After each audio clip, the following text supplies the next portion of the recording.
새벽 5시. 나는 옆에서 곤히 잠든 딸 미나를 깨우지 않으려 조심스럽게 침대에서 일어났다. 창밖은 아직 희뿌옇게 어둠이 깔려 있었다. 커튼을 살짝 젖히고 창문에 비친 내 모습을 바라보았다. 이서윤, 30세. 하지만 벌써 눈에 띄는 흰머리가 몇 가닥 보였다. 오늘은 남편 지훈이 세상을 떠난 지 1년이 되는 기일이었다. 나는 기계적으로 세수를 했다.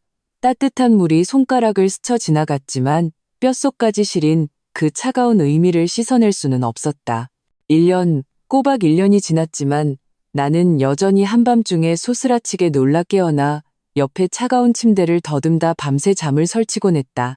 주방에서 나는 제사에 필요한 음식들을 준비하기 시작했다. 지우는 생전에 내가 만든 돼지갈비찜을 가장 좋아했다. 나는 특별히 최상급 돼지갈비를 골라 균일한 크기로 잘랐다. 칼과 도마가 부딪히는 소리가 고요한 새벽에 유난히 날카롭게 울렸다. 아침부터 웬 소란이야. 시어머니 박정숙 여사의 방문이 거칠게 열렸다. 부스스한 머리를 한 그녀는 잠이 덜 깬 얼굴이었지만 분노로 가득 차 있었다. 어머니, 죄송해요. 제사 음식 미리 준비하려고요. 나는 작은 목소리로 설명했지만 손은 멈추지 않았다. 제사 음식? 네가 그렇게 잘라서 무슨 맛이 나겠니? 시어머니는 슬리퍼를 끌며 다가와 내 손에서 식칼을 낚아챘다. 고기는 큼직큼직하게 잘라야지. 우리 지훈이 어릴 때부터 큰 고기를 좋아했어. 그것도 기억 못해? 나는 아래 십술을 깨물고 반박하지 않았다. 사실 지훈은 양념이 잘 밴 작은 크기의 고기를 더 좋아했다. 하지만 결혼 8년 동안 나는 이런 사소한 일에는 침묵하는 법을 배웠다. 시어머니는 욕설을 퍼부으며 고기를 다시 썰기 시작했고 지난 1년간 나의 온갖 잘못들을 쉴 새 없이 지적했다. 제때 향을 올리지 않았다. 지방을 제대로 닦지 않았다. 명절에 태운 종이돈이 너무 적었다 등등. 나는 묵묵히 다른 제사 음식을 준비했다. 사과, 배, 지훈이 가장 좋아했던 보이차, 그리고 홍콩으로 신혼여행 갔을 때 지훈이 매일 사주던 에그타르트를 특별히 주문해서 준비했다. 이 과일들 싱싱하지도 않잖아. 시어머니가 갑자기 사과 하나를 집어 음식물 쓰레기통에 던졌다. 이런 썩은 걸로 내 아들 제사상을 차리겠다고? 사과는 통 안에서 쿵 소리를 냈고 내 마음도 함께 가라앉았다. 어제 마트에서 사온 최상급 사과였다. 하나하나 붉고 탐스러웠다. 어머니, 어제 막 사온 거예요. 어디서 말대꾸야. 시어머니의 눈이 방울처럼 커졌다. 지훈이 가고 나더니 하루가 다르게 나를 무시하는구나. 네 속셈을 내가 모를 줄 알아? 젊은 나이에 과부됐다고 어디 다른 놈 만날 궁리나 하고 있겠지? 그녀의 말은 멈췄지만 그 의미는 너무나도 분명했다. 손톱이 손바닥을 깊게 파고들었다. 그 고통이 나를 냉정하게 만들었다. 1년 동안 이런 비난을 수없이 들었지만 여전히 처음 들었을 때처럼 상처가 되었다. 향이랑 초 준비할게요. 나는 더 이상 있다가는 감정을 주체할 수 없을 것 같아 주방을 나섰다. 거실, 지훈의 영정사진은 먼지 하나 없이 깨끗하게 닦여 있었다. 사진 속 그는 첫 데이트 때처럼 온화하게 웃고 있었다. 나는 조용히 액자를 어루만졌다. 눈물이 마침내 걷잡을 수 없이 흘러내렸다. 지훈 씨, 너무 보고 싶어. 나는 소리 없이 중얼거렸다. 그래야만 그가 들을 수 있을 것 같았다. 오전 10시 친척들이 속속 도착했다. 큰아버님, 둘째 고모님, 셋째 이모부님 모두가 연민의 눈으로 나를 바라보며 힘내라고 어깨를 두드렸다. 제사가 시작되었다. 시어머니는 자신이 지주가 되어야 한다고 고집했다. 그녀는 향을 피우고 입으로 무언가를 중얼거렸다. 지훈아, 엄마가 네가 제일 좋아하는 것들로 준비했다. 저 세상에서는 돈 아끼지 말고 팍팍 쓰려무나. 필요한 거 있으면 엄마 꿈에 나타나 알려주고 남한테 가지 말고 no. 남이라는 단어를 유독 세게 발음하자 몇몇 친척들이 서로 눈빛을 교환했다. 나는 사람들 뒤에서 딸 미나를 꼭 껴안고 있었다.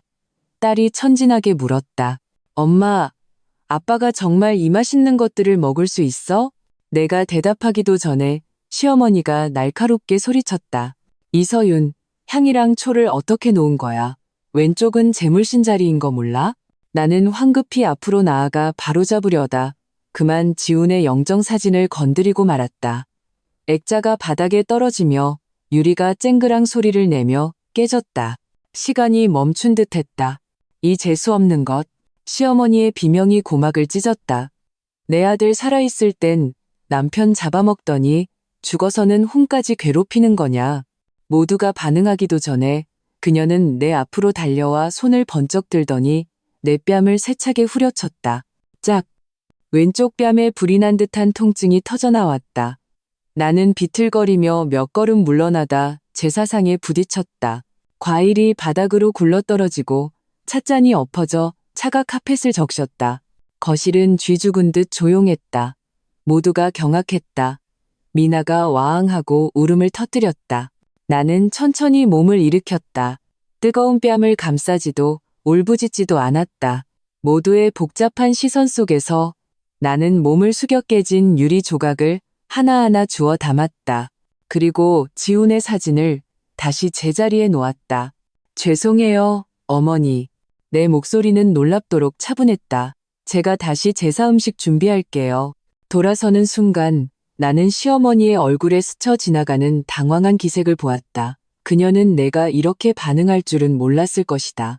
평소 같았으면 눈이 빨개져서 용서를 빌었을 테지만 오늘 그 따귀는 내 안에 무언가를 깨운 것 같았다. 주방에서 나는 기계적으로 과일을 깎았다. 왼쪽 뺨은 여전히 은은하게 아팠지만 그보다 더 아픈 것은 가슴에 찢어진 듯한 구멍이었다. 지훈이 떠난 후 나는 산송장처럼 살았다. 시어머니의 구박을 견디며 오직 미나에게 완전한 가정을 주기 위해 버텼다. 하지만 이 따귀 한 대로 나는 이 집이 이미 산산조각 났다는 것을 깨달았다. 엄마, 아파? 어느새 미나가 주방문 앞에 서 있었다. 작은 손에는 아이스팩이 들려 있었다. 나는 주저앉아 딸을 끌어안았다. 아이의 몸에서 나는 은은한 분유 냄새를 맡자 눈물이 터져나왔다. 안 아파, 우리 딸. 네가 있으면 엄마는 아무것도 무섭지 않아. 밤에 미나를 재우고 욕실 거울 앞에 섰다. 왼쪽 뺨에 붉은 자국은 옅어졌지만 흔적은 여전히 남아 있었다. 손가락으로 그 자리를 가만히 만져보았다. 문득 지훈이 임종 직전에 했던 말이 떠올랐다. 서윤아, 미안해. 꿋꿋하게 잘 살아줘. 미나는 너한테 맡길게. 당신 아는 오열하며 이 가정을 잘 돌보겠다고 약속했다. 하지만 이제야 깨달았다. 지훈이 말한 잘 살아줘는 억압과 고통 속에서 연명하라는 뜻이 아니었다. 방으로 돌아와 휴대폰 앨범을 열었다. 지훈과 만나 결혼하고 아이를 낳기까지의 모든 순간을 훑어보았다. 마지막으로 특별한 사진 한 장에서 멈췄다. 우리가 새 아파트를 계약했을 때 지훈이 나를 껴안고 말했던 사진이었다. 이 아파트 당신 이름으로만 등기했어. 내가 당신한테 주는 안전장치야. 당시에는 그저 사랑의 속삭임이라 생각했는데 지금 생각해보니 그는 무언가를 예감했던 걸까. 창밖에 달빛이 차갑게 쏟아져 내렸다. 나는 잠든 딸의 뺨을 가만히 어루만지며 결심을 굳혔다. 다음 날 아침까지 왼쪽 뺨의 화끈거림은 계속되었다. 욕실 거울 앞에서 확인하니 손자국은 옅어져 옅은 붉은 흔적만 남아있었다. 마치 어떤 치욕의 낙인 같았다. 나는 미나가 눈치채지 못하도록 파운데이션으로 꼼꼼하게 가렸다. 엄마, 오늘 진짜 예쁘다. 아침 식사 때 미나가 작은 얼굴을 들고 말했다.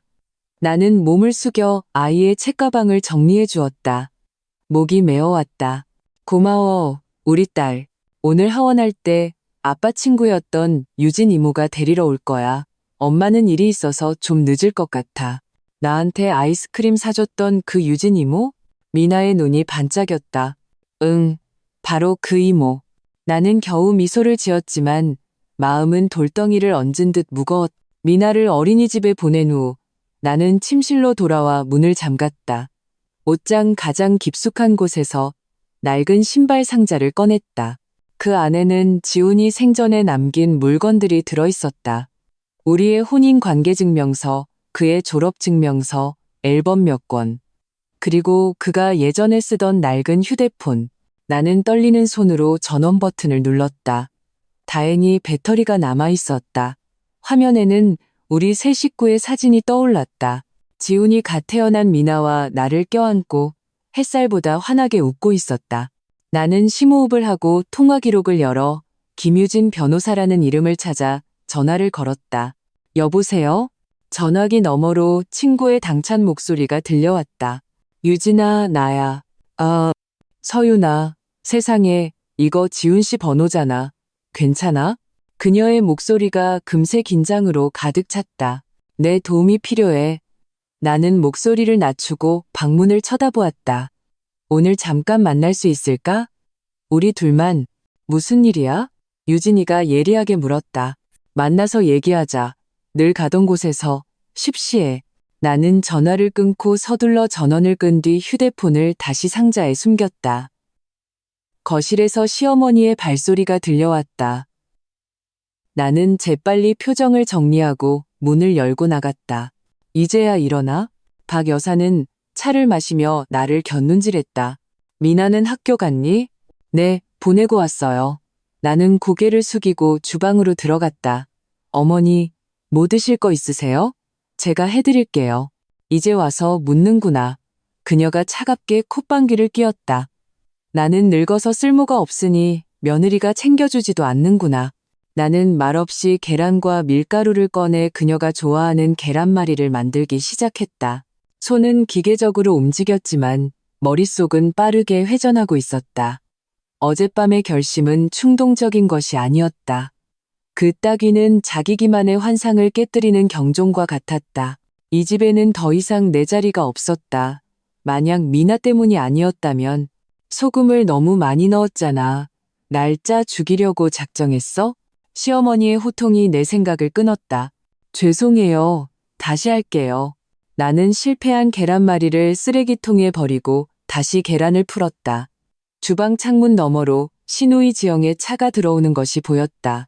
마음이 무거워졌다.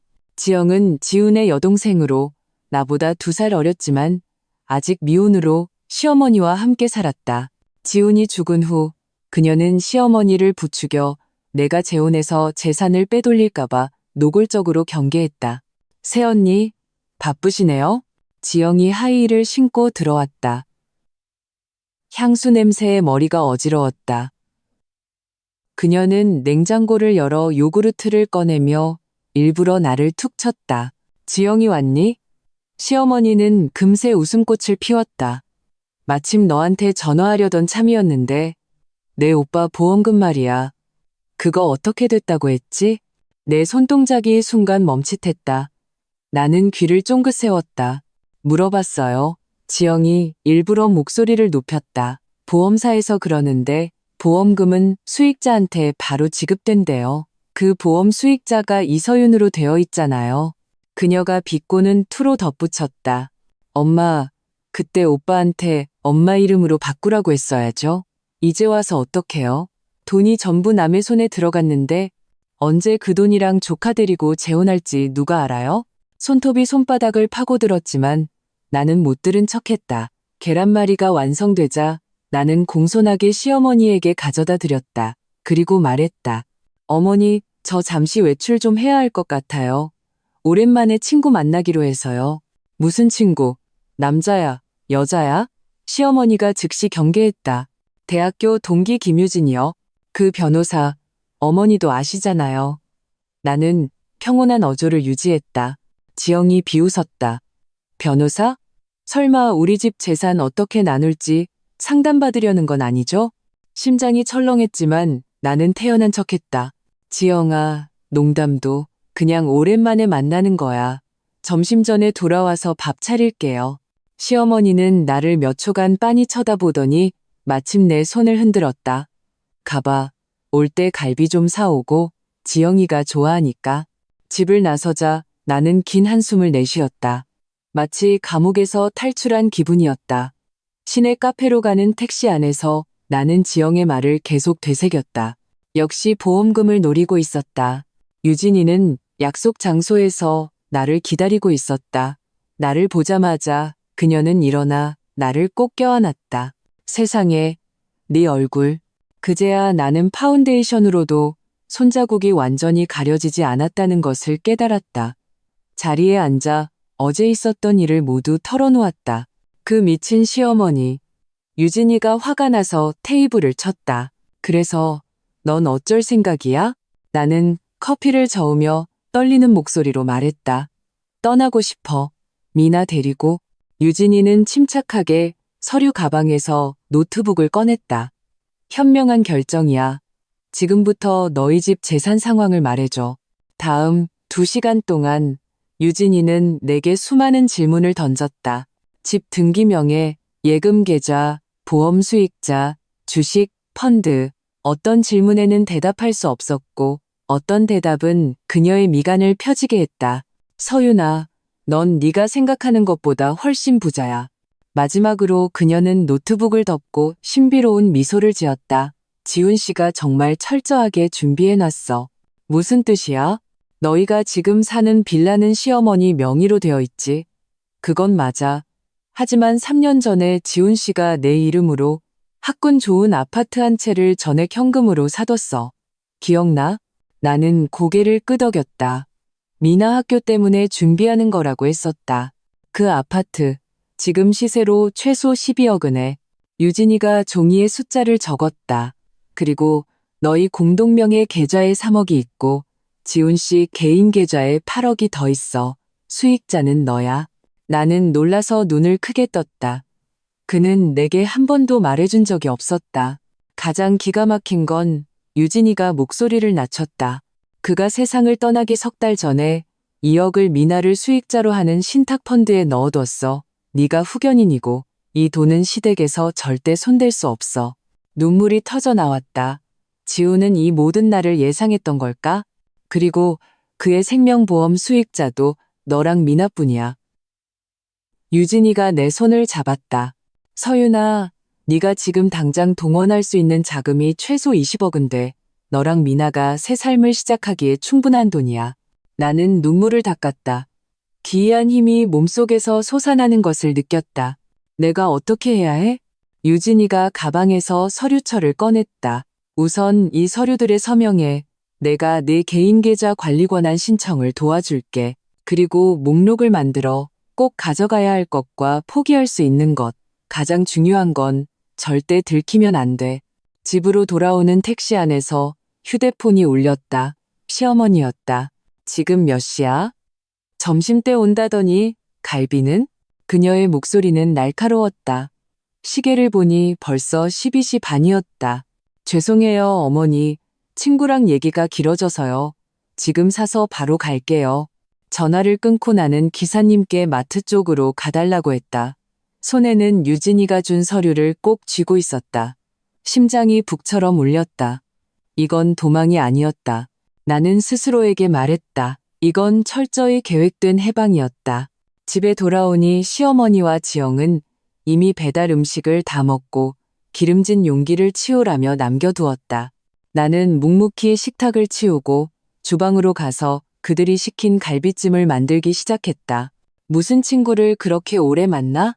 지영이 주방 문가에 기대서서 의심스러운 눈초리로 물었다. 그냥 얘기 좀 했어. 너무 오랜만이라. 나는 갈비를 냄비에 넣었다. 기름 연기가 피어올랐다. 무슨 얘기? 설마 우리 집 돈 어떻게 나눌지 얘기한 건 아니지? 그녀가 비꼬듯 말했다. 내 손에 든 국자가 순간 멈칫했다. 나는 돌아서서 그녀를 마주 보았다. 갑자기 더는 참고 싶지 않았다. 지영아, 오빠 간지 이제 1년이야. 그렇게 오빠 유산 나누는 게 급해? 지영의 얼굴색이 변했다. 무슨 소리야? 서윤아, 거실에서 시어머니의 목소리가 들려왔다. 어떻게 지영이한테 그렇게 말하니? 나는 심호흡을 하고 온순한 표정으로 바꾸었다. 미안해, 지영아. 기름 연기 때문에 좀 예민했나 봐. 지영은 의심스럽게 나를 쳐다보더니 휙 돌아서 가버렸다. 나는 다시 갈비를 볶기 시작했다. 입꼬리가 저절로 올라갔다. 순종하는 척하며 뒤에서 상황을 통제하는 이 느낌이 의외로 짜릿했다. 밤에 미나를 재우고 방문을 잠갔다. 침대 밑에서 작은 여행 가방을 끌어내어 필요한 물건들을 조용히 챙기기 시작했다. 신분증, 통장, 귀금속, 미나의 예방접종, 수첩. 갑자기 문 밖에서 발소리가 들렸다.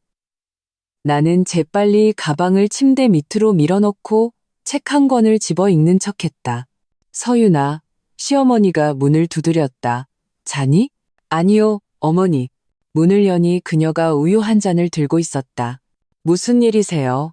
요즘 안색이 안 좋아 보여서 우유 한 잔 데워왔다. 그녀의 미소는 부자연스러울 정도로 상냥했다. 나는 경계하며 잔을 받아들었다. 감사해요, 어머니. 오늘은 내가 좀 심했다. 그녀가 뜻밖의 사과했다. 그 딸이 미안하다. 나는 내 귀를 아니에요. 어머니, 지훈 씨도 갔는데 우리 셋이 서로 의지해야죠. 그녀가 내 손을 두드렸다. 그래, 어서 쉬어라. 문을 닫고 나는 그 우유를 마시지 않았다. 수상쩍은 친절은 그녀의 구박보다 더 불안했다. 나는 우유를 변기에 버리고 비밀 작전을 계속했다. 깊은 밤 휴대폰 앨범을 열어 미소 짓는 지훈의 사진을 보며 나지막이 속삭였다. 지훈 씨, 나 우리 딸 데리고 도망가려고 해. 용서해 줄 거지? 창밖으로 초승달이 조용히 떠올랐다. 마치 지훈이 내게 윙크하는 것 같았다. 새벽 3시 나는 심장이 미친 듯이 뛰는 것을 느끼며 잠에서 깼다. 꿈속에서 시어머니가 내 침대 밑 여행 가방을 발견하고는 날카로운 손톱으로 내 팔을 핥히며 우리 집 돈을 훔쳐 달아나려는 거냐고 추궁했다. 달빛이 커튼 틈으로 새어들어와 바닥에 은색 선을 그렸다. 나는 조심스럽게 침대에서 내려와 미나가 잘 자고 있는지 확인했다. 그리고 바닥에 무릎을 꿇고 그 여행 가방을 꺼냈다. 손가락으로 그 안의 물건들을 하나하나 쓸어보았다. 신분증, 등기부 등본, 혼인관계 증명서, 미나의 출생 증명서. 이 얇은 종이들이 나와 딸의 미래를 위한 통행증이었다. 휴대폰 화면이 밝아졌다. 유진이에게서 온 메시지였다. 서류 법원 제출 완료. 3일 뒤 결과 나올 거야. 너는 어때? 나는 답장했다. 계획대로 진행 중. 오늘 시어머니 태도가 이상했어. 갑자기 잘해주더라. 유진이가 바로 답했다. 사탕 발린 조심해. 증거 수집은 잘 돼가? 나는 휴대폰 녹음 폴더를 열었다. 이미 67개의 녹음 파일이 저장되어 있었다. 가장 최근 것은 오늘 저녁 식사 때 지영이 한 말이었다.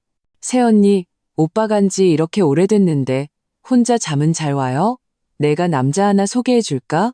물론 그 전에 오빠 돈부터 우리한테 돌려줘야 하지만 녹음 속 내 목소리는 주눅 들어 있었다. 지영아, 농담하지 마. 내가 어떻게 재혼을 해. 사실 그때 내 손톱은 손바닥을 파고들어 피가 날 지경이었다.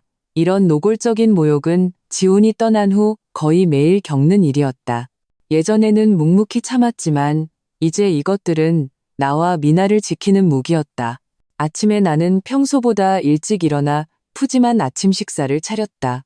시어머니가 일어났을 때 식탁에는 이미 그녀가 좋아하는 콩국과 꽈배기가 차려져 있었다. 해가 서쪽에서 떴나. 시어머니가 의심스럽게 나를 쳐다봤다. 어머니, 어제 하신 말씀이 맞아요. 우리 셋이 서로 의지해야죠. 나는 고개를 숙이고 부드러운 목소리로 말했다. 예전에는 제가 철이 없었어요. 앞으로는 잘 모실게요. 시어머니는 만족스러운 듯 콧소리를 내며 식탁에 앉았다. 나는 몰래 그녀의 표정을 살폈다. 그 베푸는 듯한 더이한 표정이 역겨우면서도 내 연기가 성공적이라는 사실에 안도했다. 미나를 어린이집에 보낸 후 나는 바로 집으로 가지 않고 판교의 학군 좋은 아파트로 향했다. 3년 전 지훈이 사둔 인테리어까지 마쳤지만 비어있던 곳이었다. 관리사무소에 맡겨둔 열쇠를 집 점검을 핑계로 찾아 문을 열었다. 햇빛 속에서 먼지가 춤을 추었다. 방 3개짜리 구조, 남향인 안방은 채광이 아주 좋아. 미나의 방으로 쓰기에 완벽했다. 나는 방들을 둘러보며 딸과 이곳에서 살게 될 모습을 상상했다. 비아냥거림도, 한밤중의 감시도, 그림자처럼 따라다니는 의심도 없는 삶. 휴대폰 벨소리가 내 환상을 깼다. 어린이집 선생님이었다. 미나 어머님, 미나가 오늘 열이 좀 있어요. 37.8도인데 혹시 데리러 오실 수 있으세요? 심장이 덜컥했다. 네, 바로 갈게요. 집으로 돌아오는 택시 안에서 미나는 내 품에 기댄 채 얼굴이 빨갛게 달아올라 있었다. 엄마, 머리가 어지러워. 우리 딸, 조금만 참아. 곧 집에 도착해. 나는 아이의 이마에 입을 맞추며 시어머니에게 어떻게 대처할지 머리를 굴렸다. 평소 같았으면 아이를 제대로 돌보지 못했다고 비난할 것이 뻔했다. 역시나 집에 들어서자마자 시어머니가 소리쳤다. 애를 또 병나게 만들어? 또 불량식품 먹였지? 어머니, 아이들은 가끔 열나요. 괜찮아요. 나는 미나를 안고 침실로 향했다. 괜찮아? 우리 아들은 어릴 때 1년에 한 번도 안 아팠어. 우와. 시어머니가 따라 들어와 미나의 이마를 짚었다. 이렇게 뜨거운데 체온은 재봤어? 약은 먹였고? 나는 짜증을 꾹 참고 차분하게 말했다. 어머니, 먼저 가서 쉬세요. 제가 미나 잘 돌볼게요. 내 말투가 너무 냉정했던 탓인지 시어머니는 잠시 멈칫하더니 더욱 분노했다. 너 지금 그게 무슨 태도야? 내가 내 손녀 걱정하는 게 잘못이야? 할머니, 엄마한테 화내지 마. 미나가 약한 목소리로 내 옷깃을 꼭 붙잡았다. 그 말이 칼처럼 내 심장을 찔렀다. 내 살배기 아이조차 이 억압적인 분위기를 느끼고 있었던 것이다. 시어머니는 마지못해 나갔다. 나는 문을 닫고 미나에게 약을 먹이고 몸을 닦아주었다. 아이가 잠든 것을 보고 침대 곁에 앉아 대담한 결정을 내렸다. 탈출 계획을 앞당기기로. 나는 유진이에게 전화를 걸었다. 유진아, 계획을 앞당겨야겠어. 시어머니가 의심하기 시작했어. 그렇게 빨리? 유진이가 놀랐다. 법원 쪽은 빨라야 3일인데 기다릴 수 없어. 나는 미나의 붉은 얼굴을 보며 말했다. 오늘 어린이집 선생님 전화 받고 갑자기 생각났어. 만약 내가 연락이 안 되거나 시어머니가 미나를 못 데려가게 하면 어떡하지? 전화기 너머로 몇 초간 침묵이 흘렀다. 내 말이 맞아. 좋아. 내가 조정할게. 너는 3일 안에 준비할 수 있어? 응. 나는 단호하게 대답했다. 전화를 끊고 휴대폰 메모장을 열어 앞으로 3일간 해야 할 일들을 정리했다. 중요 물품 옮기기, 은행 비밀번호 변경, 이사업체 연락, 미나 전학 수속, 문손잡이가 돌아가는 소리에 휴대폰을 떨어뜨릴 뻔했다. 재빨리 화면을 잠그자 시어머니가 탕 한 그릇을 들고 들어왔다. 애 주려고 생강차 끓였다. 뜨거울 때 마셔. 그녀는 그릇을 내려놓았지만 눈은 내 휴대폰을 향해 있었다. 감사해요, 어머니. 나는 휴대폰을 주머니에 넣고 미나를 부축해 차를 먹였다. 시어머니는 침대 곁에서 떠나지 않았다. 서윤아, 너 요즘 나한테 뭐 숨기는 거 있지? 심장이 빠르게 뛰었지만 나는 태연한 척했다. 어머니, 왜 그렇게 물으세요? 요 며칠 계속 밖으로 나돌고 휴대폰도 맨날 잠가놓고. 그녀가 눈을 가늘게 떴다. 지훈이가 갔으니 이 엄마라도 대신 지켜봐야지. 어머니, 너무 예민하신 거예요. 나는 고개를 숙이고 생강차를 저었다. 그냥 오랜만에 친구들 만나서 스트레스 좀 푼 거예요. 시어머니는 콧소리를 내더니 마침내 방을 나갔다. 나는 긴 한숨을 내쉬었다. 앞으로의 모든 걸음이 더욱 신중해야 한다는 것을 알았다. 미나의 열은 좀 내렸다. 나는 아이가 자는 틈을 타 옷장을 정리했다. 너무 많은 짐을 싸면 의심을 살 수 있었다. 계절에 맞는 옷 몇 벌과 미나가 가장 좋아하는 장난감만 골라 평범한 쇼핑백에 담았다. 내일 쓰레기를 버리는 척하며 먼저 새 아파트로 옮겨둘 생각이었다. 밤에 미나를 씻기는데 아이가 갑자기 물었다. 엄마, 우리 이사가? 내 손이 떨려 스펀지를 욕조에 빠뜨렸다. 왜 그렇게 물어, 우리 딸? 엄마가 유진 이모랑 통화하는 거 들었어. 미나가 거품을 만지며 말했다. 새 집에는 큰 베란다가 있어서 꽃도 심을 수 있대. 나는 서둘러 문을 닫고 욕조 옆에 쪼그려 앉아 작은 목소리로 말했다. 우리 딸, 이건 우리 둘만의 비밀이야. 할머니랑 고모한테 말하면 안 돼. 알았지?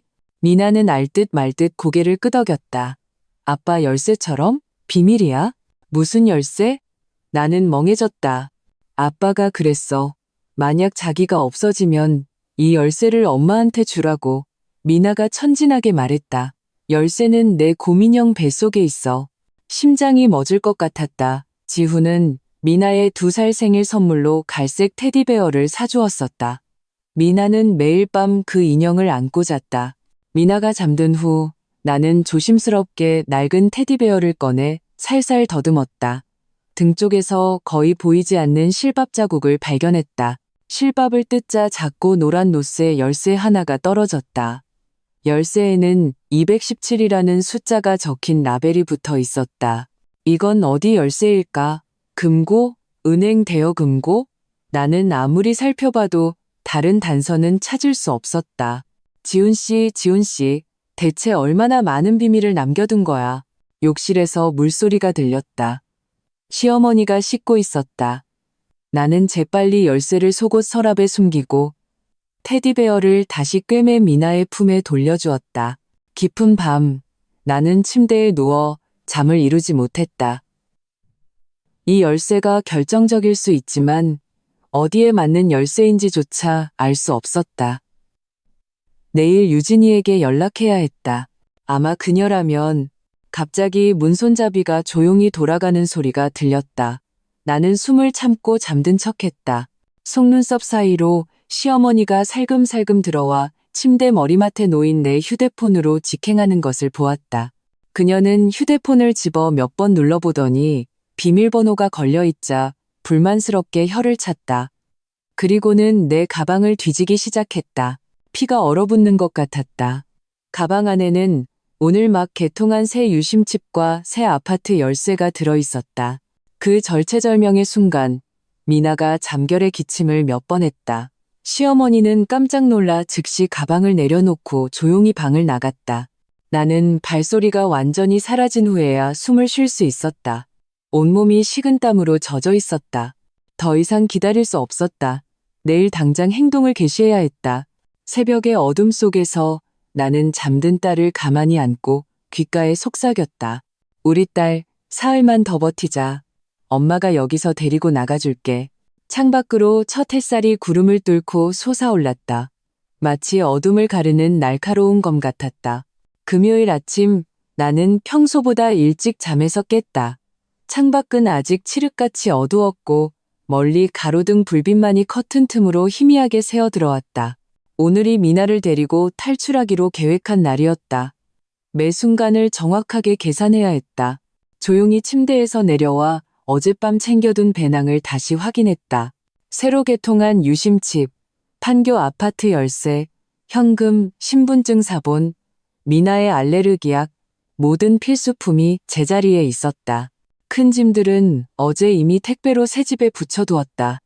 남은 것은 우리 모녀가 안전하게 떠나는 것뿐이었다. 엄마, 미나가 침대에서 뒤척이며 나를 불렀다. 우리 딸, 조금만 더 자. 아직 일러. 나는 아이의 이마를 쓰다듬으며 아이가 열이 없는 것에 안도했다. 어제 어린이집에서 데려올 때 선생님이 요즘 독감이 유행이라고 귀띔해 주셔서 밤새 잠을 설쳤다. 육시 정각. 나는 평소처럼 아래층으로 내려가 아침 식사를 준비했다. 시어머니는 뜻밖에도 이미 거실에 앉아 있었다. TV 소리는 아주 작게 켜져 있었다. 그녀는 무언가를 기다리는 듯했다. 어머니, 이렇게 일찍 일어나셨어요? 나는 태연하게 주방으로 향했다. 잠이 안 와서. 그녀는 TV에 시선을 고정한 채 말했다. 오늘 미나 데리고 놀이공원 간다며? 나는 그녀를 등진 채 손을 멈칫했다. 네, 아이랑 약속해서요. 지영이도 같이 갈 거다. 시어머니가 갑자기 말했다. 국자가 내 손에서 미끄러져 조리대에 부딪히며 날카로운 소리를 냈다. 나는 허리를 숙여 국자를 주우며 심호흡으로 마음을 가라앉혔다. 지영이 오늘 야근한다고 하지 않았어요? 근무 바꿨대. 시어머니가 일어나 주방 문가로 걸어왔다. 왜 불편해? 나는 돌아서서 억지로 미소를 지었다. 아니에요. 사람이 많으면 더 신나죠. 시어머니는 엑스레이처럼 나를 꿰뚫어보는 듯한 시선으로 훑어보았다. 분위기가 얼어붙는 순간 초인종이 울렸다. 이렇게 이른 아침에 누구야? 시어머니가 투덜거리며 문을 열러 갔다. 나는 그 틈을 타 유진이에게 암호 메시지를 보냈다. 상황 변경, 강지영 동행. 문 밖에는 택배 기사가 서 있었다. 시어머니는 소포에 서명하고 거실 테이블 위에 놓았다. 지영의 이름으로 온 것이었다. 어머니, 저 미나 깨우고 올게요. 나는 핑계를 대고 위층으로 올라가자마자 방문을 잠갔다. 손이 주체할 수 없이 떨렸다. 미나는 이미 혼자 일어나 눈을 비비고 있었다. 엄마, 오늘 놀이공원 가는 날이야? 응, 우리 딸. 나는 억지로 화난 표정을 지으며 아이의 옷을 갈아입혔다. 그런데 고모도 같이 갈 거래. 신나지? 미나의 작은 얼굴이 시무룩해졌다. 나 고모 싫어. 고모는 맨날 엄마 나쁜 말해. 마음이 바늘에 찔린 듯 아팠다. 미나야, 고모가 뭐라고 했는데? 고모가. 미나가 고개를 갸웃거리며 회상했다. 엄마가 돈 가지고 도망갈 거라고 했어. 나는 강씨 집안애라서 엄마 따라가면 안 된대. 나는 딸아이를 꽉 껴안아 내 분노의 참 표정을 보지 못하게 했다. 고모 말 듣지 마. 엄마는 절대 너를 떠나지 않아. 아래층으로 내려오니 지영이 이미 와서 그 택배 상자를 뜯고 있었다. 우리를 보자 그녀는 재빨리 물건을 상자에 다시 집어넣었지만 나는 그 한쪽 모퉁이를 보고 말았다. 흥신소 홍보 전단지였다. 새언니, 출발할 준비 다 됐어요? 지영의 미소는 의심스러울 정도로 찬란했다. 제가 차로 모실게요. 그래, 고마워 지영아. 나는 못 본 척했다. 미나를 어린이용 카시트에 앉힐 때 손가락이 미세하게 떨렸다. 차 안에서 지영은 계속해서 백미러로 나와 미나를 살폈다. 나는 고개를 숙이고 딸과 손가락 놀이를 하며 그녀의 시선을 피했다. 새언니, 요즘 우리한테 뭐 숨기는 거 없죠? 지영이 갑자기 물었다. 무슨 뜻이야? 심장이 덜컥했다. 그냥 물어보는 거예요. 그녀가 가볍게 말했다. 오빠도 갔는데 우리 가족끼리 서로 관심해야죠. 나는 미나의 작은 손을 꽉 잡았다. 지영아, 걱정도 많다. 참, 듣자 하니 엄마가 너 선보게 해줬다며? 화제를 성공적으로 돌리자 지영은 선본 남자의 흠을 늘어놓기 시작했다. 나는 겉으로 맞장구를 쳤지만 머릿속으로는 미친 듯이 대책을 생각했다. 그녀가 따라붙으면 계획대로 새 집에 갈 수가 없었다. 놀이공원은 인산이네였다. 나는 미나를 잃어버릴까봐 손을 꽉 잡았다. 지영은 일부러 빨리 걸으며 시시때때로 뒤를 돌아보며 재촉했다. 새언니, 빨리요. 미나가 회전목마 타고 싶대요. 엄마, 화장실 가고 싶어. 미나가 갑자기 말했다. 내가 데려갈게. 지영이 즉시 손을 뻗어 미나를 잡으려 했다. 아니야, 내가 데려갈게. 나는 고집했다. 지영아, 너는 줄 서 있어. 금방 갔다 올게. 화장실에서 미나의 손을 씻겨주는데 휴대폰이 진동했다. 유진이었다. 상황 어때? 지원 필요해? 나는 빠르게 답장했다. 강지영이 계속 따라다녀. 빠져나갈 수가 없어. 이사업체는 어떡하지? 저녁 8시로 연기해놨어. 걔를 따돌릴 방법 생각해봐. 답장을 보내려는데 문 밖에서 지영의 목소리가 들렸다. 새언니, 아직 멀었어요? 금방 나가. 나는 서둘러 휴대폰을 집어넣고 미나를 데리고 나갔다. 점심때 식당에서 밥을 먹을 때 내 신경은 이미 한계에 다다랐다. 지영은 한시도 떨어지지 않았고 내가 아이스크림을 사러 갈 때조차 따라왔다. 계획이 완전히 틀어졌다. 새로운 대책을 세워야 했다. 엄마, 아이스크림이 손에 묻었어. 미나가 끈적끈적한 작은 손을 들어 보였다. 엄마랑 가서 씻자. 나는 가방을 들며 지영에게 따라오지 말라는 신호를 보냈다. 넌 자리 보고 있어. 가방이랑 휴대폰 다 여기 두고 갈게. 이 전략은 통했다. 지영은 내가 가방과 휴대폰을 모두 두고 가는 것을 보고 경계를 풀었다. 빨리 갔다 와요. 오후에 돌고래 쇼한단 말이에요. 화장실에서 나는 미리 준비해둔 동전으로 공중전화를 찾아 유진이에게 전화를 걸었다. 유진아, 플랜 B야. 택시 한 대 불러줘. 오후 3시에 놀이공원 동문에서 기다리게 해줘. 알았어. 새 집 열쇠는 화분 밑에 있어. 비밀번호는 0이야. 꼭 바꿔. 전화를 끊고 나는 미나를 데리고 돌아갔다. 풍선 가게를 지날 때 미나가 발걸음을 멈췄다. 엄마, 토끼 풍선 사줘. Now? 그래, 엄마가 사줄게. 내가 지갑을 꺼낼 때 한 남자가 갑자기 나를 툭 쳤다. 죄송합니다. 그는 안경을 고쳤으며 황급히 사라졌다. 나는 그 자리에 얼어붙었다.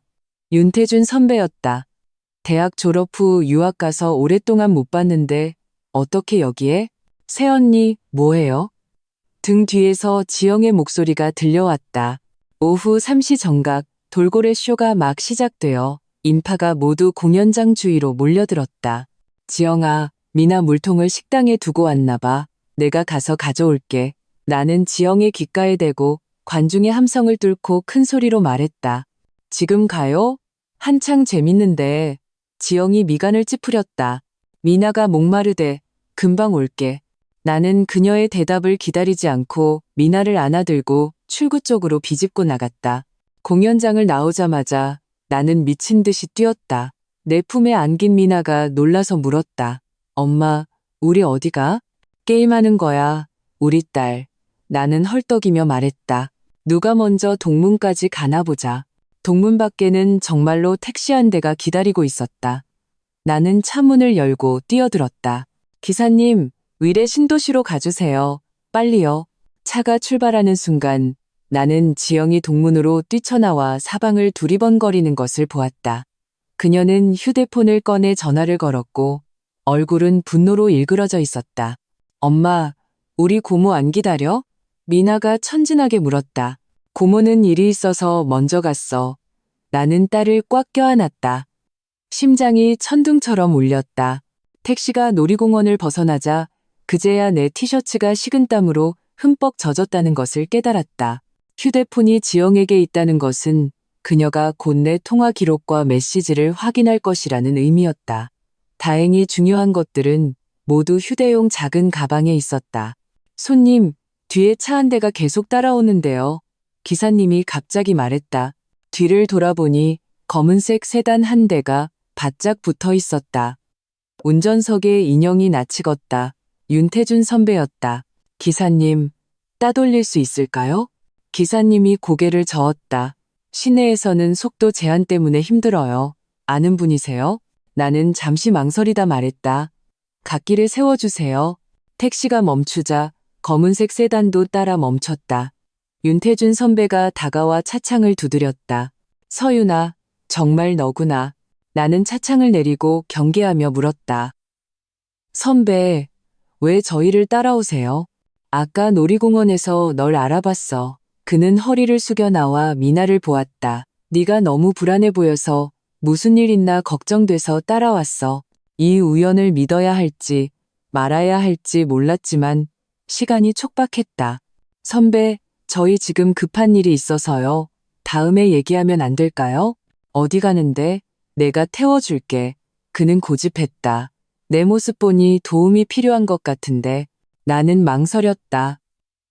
택시 기사님도 믿을만하지만 태준 선배의 차가 있다면 지영이 우리를 찾기 더 어려울 것이다. 알겠습니다. 감사합니다. No. 나는 택시비를 지불하고 미나를 안고 윤태준 선배의 차에 올라탔다. 차에 타자마자 나는 태준 선배의 휴대폰으로 유진이에게 메시지를 보냈다. 새집 가는 길에 대학 선배 도움받음. 강지영이 경찰에 신고했을 수도 있음. 알았어. 내가 바로 새집으로 갈게. 유진이가 답했다. 윤태준 선배는 사려 깊게도 더 이상 묻지 않고 내비게이션을 켰다. 주소는 위례 신도시 6단지예요. 나는 말을 마치고 미나에게로 몸을 돌렸다. 우리 딸, 이분은 태준 삼촌이야. 엄마 대학 선배. 태준 삼촌 안녕하세요. 미나는 얌전하게 인사하고는 내 품에 기대 작은 목소리로 물었다. 엄마, 우리 숨바꼭질하는 거야? 고모가 우리 못 찾겠지? 눈가가 순간 뜨거워졌다. 응, 우리 딸. 이건 우리 둘만의 비밀 게임이야. 윤태준 선배가 백미러로 나를 흘끗 보았다. 그의 눈빛은 복잡했지만 더는 묻지 않았다. 차 안의 침묵 덕분에 나는 앞으로의 일들을 생각할 시간을 가질 수 있었다. 새집, 전학수속, 법률 서류, 그리고 가장 중요한 시댁의 반격에 어떻게 대처할 것인가? 엄마, 할머니가 엄마는 나쁜 사람이래. 미나가 갑자기 말했다. 엄마가 나를 팔아버릴 거래. 진짜야? 그 말은 칼처럼 내 심장을 찔렀다. 태준 선배도 분명히 들었을 것이다. 그의 핸들을 잡은 손에 힘이 들어갔다. 우리 딸, 할머니가 잘못하신 거야. 나는 눈물을 꾹 참고 딸의 이마에 입을 맞췄다. 엄마는 절대 너를 해치지 않아. 엄마는 이 세상 누구보다 너를 사랑해. 미나는 알듯 말듯 고개를 끄덕이고는 금세 길가의 풍선 광고에 시선을 빼앗겼다. 나는 딸이 내 눈물을 보지 못하도록 창밖을 보았다. 시댁에서는 이미 미나의 마음에 그런 씨앗을 심어놓았던 것이다. 내가 떠나기로 한 결정이 얼마나 옳았는지 다시 한번 깨달았다. 윤태준 선배가 헛기침을 했다. 서윤아, 도움이 필요하면 내가 법조계에 아는 친구들이 좀 있어. 고마워요, 선배. 일단은 괜찮아요. 오늘 이미 너무 신세졌어요. 신세는 무슨, 그가 명함 한 장을 건넸다. 나 막 귀국해서 가족 사업 맡았는데 마침 재무총괄이 필요하거든. 한번 고려해봐. 나는 명함을 받았다. 금박으로 새겨진 태준그룹이라는 글자가 반짝였다. 대학 시절부터 태준 선배 집안이 유복하다는 건 알았지만 이 정도일 줄은 몰랐다. 제가 지금 상황이 좀 복잡해서요. 나는 쓴웃음을 지었다. 이해, 그가 온화하게 말했다. 정리되면 연락 줘. 차가 위례 신도시 6단지 아파트 앞에 멈췄다. 유진이가 이미 문 앞에서 기다리고 있었다. 우리가 태준 선배의 차에서 내리는 것을 보고 그녀는 잠시 멈칫했다. 유진아, 이쪽은 윤태준 선배, 내 대학 선배야. 나는 간단히 소개했다. 선배, 이쪽은 김유진, 내 변호사이자 제일 친한 친구. 두 전문가는 악수를 나누며 서로를 살폈다. 그들의 눈빛에는 모두 나에 대한 걱정과 의문이 담겨 있었다. 두 분 데려다 주셔서 감사합니다. 유진이가 말했다. 이제부턴 제가 맡을게요. 윤태준 선배는 고개를 끄덕이고 몸을 숙여 미나와 눈을 맞췄다. 공주님, 삼촌은 갈게. 무슨 일 있으면 엄마한테 전화하라고 해. 알았지? 네, 태준 삼촌, 안녕히 가세요. 미나가 손을 흔들었다. 태준 선배가 떠나는 것을 보고 유진이가 나를 끌고 위층으로 올라갔다. 무슨 상황이야? 강지영이 미친 듯이 너 찾고 있어. 네가 미나 납치했다고 경찰에 신고까지 했대. 놀이공원에서 겨우 빠져나왔어. 나는 짧게 설명했다. 내 휴대폰이 걔한테 있어. 금방 내 연락처도 알게 될 거야. 이미 준비해뒀어. 유진이가 문을 열며 말했다. 집에 온 걸 환영해. 밝고 넓은 새 집으로 들어서자 거실에는 내가 미리 붙여둔 택배 상자들이 놓여 있었다. 미나는 환호하며 자기 장난감 상자로 달려갔다. 이것이 영구적인 이사라는 사실을 전혀 눈치채지 못한 채 1단계는 성공했다. 유진이가 내게 새 휴대폰을 건넸다. 하지만 이제부터가 진짜 싸움이야. 시댁에서 널 가만두지 않을 거야. 나는 창밖을 바라보았다. 석양이 지며 하늘 절반을 붉게 물들이고 있었다. 그래, 탈출은 시작일 뿐이었다. 진짜 전쟁은 이제부터였다. 하지만 새 집을 신기하게 탐색하는 미나를 안고 있자니 오랜만에 평온함이 느껴졌다. 적어도 오늘 밤만큼은 우리 모녀가 안심하고 잠들 수 있을 것이다. 새 집의 커튼 사이로 아침 햇살이 쏟아져 들어왔다. 눈을 뜨자 순간 내가 어디에 있는지 알 수 없었다. 곁에서 들려오는 미나의 고른 숨소리가 우리가 정말로 탈출했다는 사실을 일깨워 주었다. 조심스럽게 일어나 창가로가 커튼을 열었다. 위례 신도시는 이미 잠에서 깨어나고 있었다. 아침 운동을 하는 노인들, 개를 산책시키는 주민들, 등교하는 아이들, 평범하고 안온한 풍경에 눈시울이 뜨거워졌다. 이것이 정상적인 삶이었다. 감시도, 욕설도, 살얼음판을 걷는 듯한 공포도 없는 주방에서 나는 콧노래를 부르며 아침을 준비했다. 계란 프라이가 지글거리는 소리마저 즐겁게 들렸다. 미나가 눈을 비비며 들어왔다. 엄마, 여기 어디야? 나는 몸을 숙여 아이와 눈을 맞췄다. 우리 딸, 여기는 우리 새 집이야. 오늘부터 우리 둘이서만 여기서 사는 거야. 좋아? 그럼 할머니랑 고모는? 미나가 고개를 갸웃거렸다. 그분들은 원래 집에 계셔. 나는 아이가 이해할 수 있는 방식으로 설명했다. 엄마랑 할머니랑 좀 다툼이 있어서 당분간 떨어져 지내는 게 좋을 것 같아. 그래도 보고 싶으면 전화하거나 보러 갈 수 있어.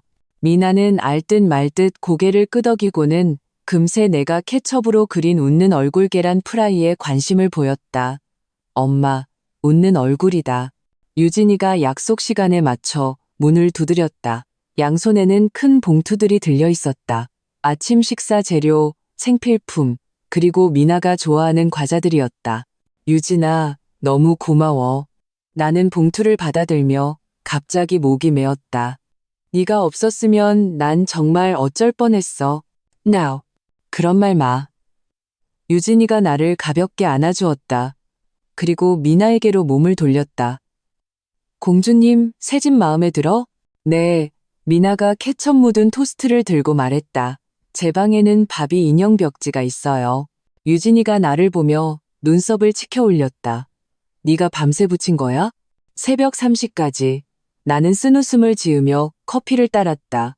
도저히 잠이 안 와서. 우리는 베란다에 앉아 미나가 새 장난감 더미에서 노는 것을 지켜보았다. 유진이가 목소리를 낮췄다. 서윤아, 마음의 준비 단단히 해야 해. 시댁에서 너랑 미나를 쉽게 포기하지 않을 거야. 특히 그 20억은. 알아. 나는 커피잔을 꽉 쥐었다. 어젯밤에 지영이가 전화 몇 통이나 했어? 내가 전원 끄기 전까지 37통. 유진이가 수첩을 넘겼다. 네가 미나를 납치했다고 신고하겠다고 협박하고 네가 재산을 빼돌렸다고 소송 걸겠대. 그리고 언론에 네가 돈 들고 도망갔다고 제보할 거라더라. 나는 냉소했다. 납치? 미나는 내 친딸이야. 돈은? 한 푼 한 푼 지훈 씨가 우리 모녀에게 남겨준 거고 법적으로는 네가 유리해. 하지만 여론전은 쉽지 않을 거야. 유진이가 미간을 찌푸렸다. 내가 이미 내 입장을 담은 성명서를 작성해 놨어. 선수를 쳐야 해. 나는 서류를 받아들었다. 엄격한 어조로 작성된 상황 설명서였다. 시댁의 정신적 학대와 나의 합법적인 권리가 명시되어 있었다. 그리고 이거? 유진이가 다른 휴대폰을 건넸다. 새 번호야. 나랑 미나 어린이집 선생님만 알아.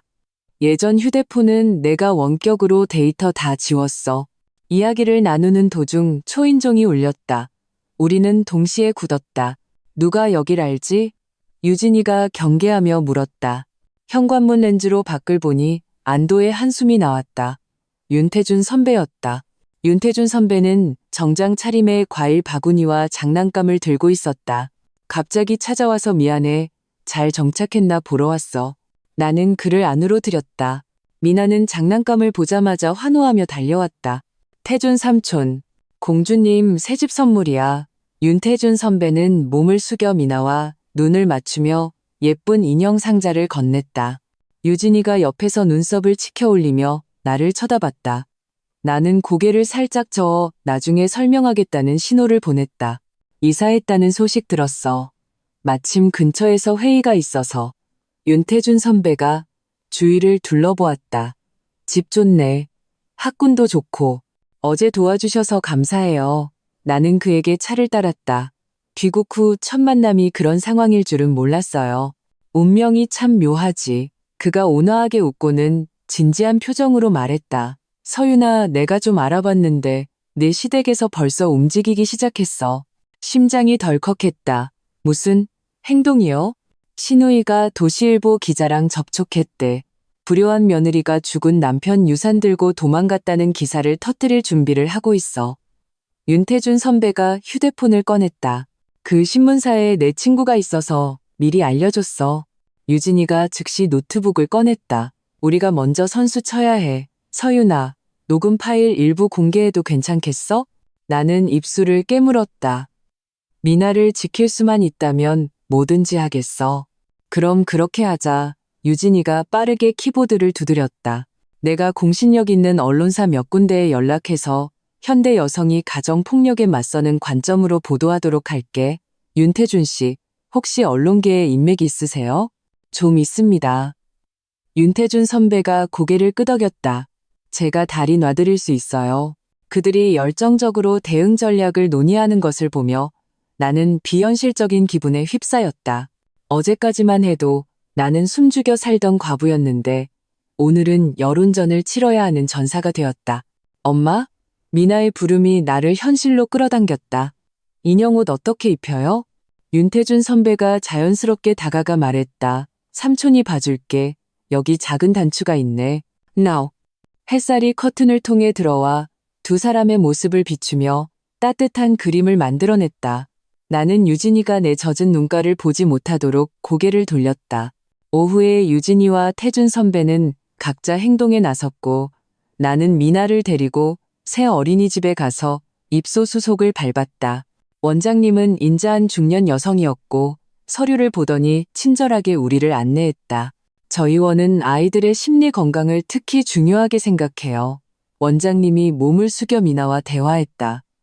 우리 예쁜이 그림 그리는 거 좋아하니? 미나는 내 뒤에 숨어 작은 목소리로 네라고 대답했다.